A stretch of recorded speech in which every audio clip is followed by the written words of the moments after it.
Hello बच्चों, let's read the question and the question says choose the correct option.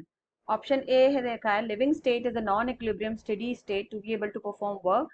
B दे रखा है the constant flow of material for energy in and out of the cell prevents the cell from reaching equilibrium and C दे रखा है living state and metabolism are synonyms and D दे रखा है all are correct. हमें इसमें देखना है कि सारे ऑप्शंस करेक्ट हैं या कौन सा इनकरेक्ट है. नाउ इस क्वेश्चन को सॉल्व करने के लिए हमें चाहिए की कॉन्सेप्ट. And key concept है actually the term equilibrium.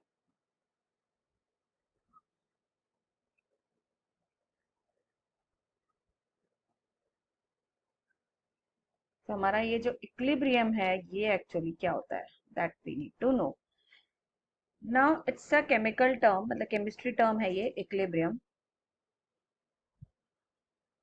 Equilibrium जो है एक ऐसा पॉइंट है या आप कह सकते हो एक ऐसी सिचुएशन और स्टेट है एट विच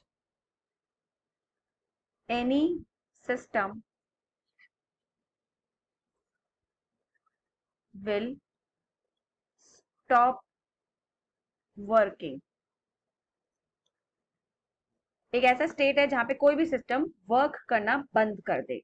इसका मैं एक बहुत ही सीधे तरह से एग्जांपल अगर लूं तो जैसे मैंने ये एक बकेट लिया है या एक टैंक लिया है और एक और टैंक लिया है. दोनों को मैंने एक दूसरे से कनेक्ट कर दिया है. तो यहाँ पे एक टैंक में मैंने फुल ऑफ वाटर ले लिया और एक टैंक को मैंने खाली कर रखा है. तो व्हाट विल हैपन, ये टैंक का पानी इस टैंक में फ्लो करेगा. लाइक टैंक ए है और ये टैंक बी है. लेकिन ये कब तक फ्लो करेगा, जब तक कंडीशन बैलेंस नहीं हो जाती. जैसे अगर मैं बोलूं तो ये कब बैलेंस होएगी, जब दोनों में सेम लेवल ऑफ वाटर नहीं आ जाता. ये सिंपल डिफ्यूजन प्रोसेस है एक तरह का. अब ये स्टेट क्या कहलाएगी, इक्विलिब्रियम स्टेट. कि now there will be no further movement of water from tank A to tank B. तो अब यहाँ पे क्या हो गया, फ्लो बंद हो गया, फ्लो ही पूरा तरह से बंद हो गया. तो that is the state of equilibrium. अब हमारे इस क्वेश्चन में यही है कि ऑप्शंस दे रखा है that living state is a non equilibrium steady state to be able to perform work. तो ऑब्वियसली जो हमारा लिविंग कंडीशन है, द लिविंग कंडीशन, ये steady state non equilibrium steady state है. लिविंग कंडीशन क्या है, नॉन इक्विलिब्रियम स्टेडी स्टेट है. To do work, कोई भी काम करने के लिए. क्यों है, ऑब्वियसली अगर कोई भी सेल की बात कर रहे हैं, क्योंकि लिविंग कंडीशन मतलब हम सेल की बात करते हैं, तो सेल लिविंग तभी होगा जब इसमें कंटिन्यूअस फ्लो ऑफ मॉलिक्यूल्स होगा, या आप कह सकते हो continuous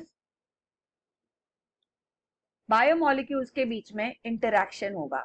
continuous interaction between biomolecule, तभी वो सेल लिविंग कहलाएगी.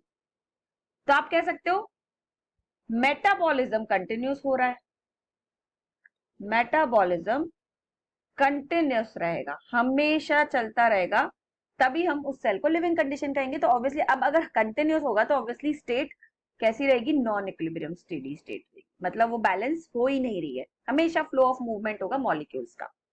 कोई भी जो सेल है, फॉर एग्जाम्पल जिसमें हमारा ये न्यूक्लियस है और ये हमारा ये साइटोप्लाज्म है.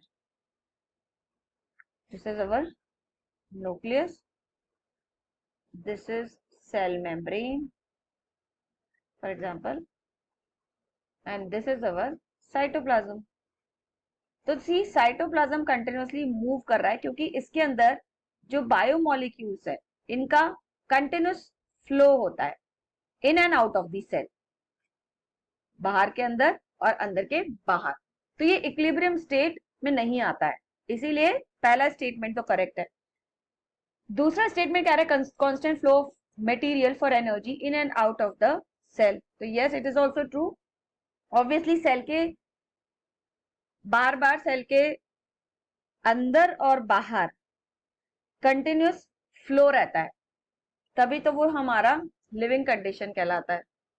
और ये कंटिन्यूस फ्लो की वजह से ही, कंटिन्यूस फ्लो की वजह से ही हमारा सेल क्या कर रहा है, इक्विलिब्रियम स्टेट में सेल को आने नहीं दे रहा है। इक्विलिब्रियम डज नॉट अटेन, आएगा ही नहीं वो, क्योंकि कंटिन्यूस फ्लो रहेगा तभी तो वो लिविंग। अगर फ्लो बंद हो गया तो एक तरह से आप कह सकते हो कंडीशन से नॉन लिविंग हो जाती है वो। नेक्स्ट ऑप्शन है इसमें living state and metabolism are synonyms. तो यस भाई, मेटाबॉलिज्म कैरेक्टर ही किसका है, लिविंग सेल का। तो ऑब्वियसली लिविंग है तो मेटाबॉलिज्म जरूर होगा, अगर लिविंग नहीं है तो मेटाबॉलिज्म भी नहीं होगा। तो they both are synonym. Living का मतलब ही हो रहा है कि इसमें मेटाबॉलिज्म हो रहा है, that is why we are considering the cell as living. So yes, सारे ऑप्शंस इसमें करेक्ट है हमारे। So we'll go with option D. So all are correct, that is answer will be D. So I hope you understood it well. Best of luck.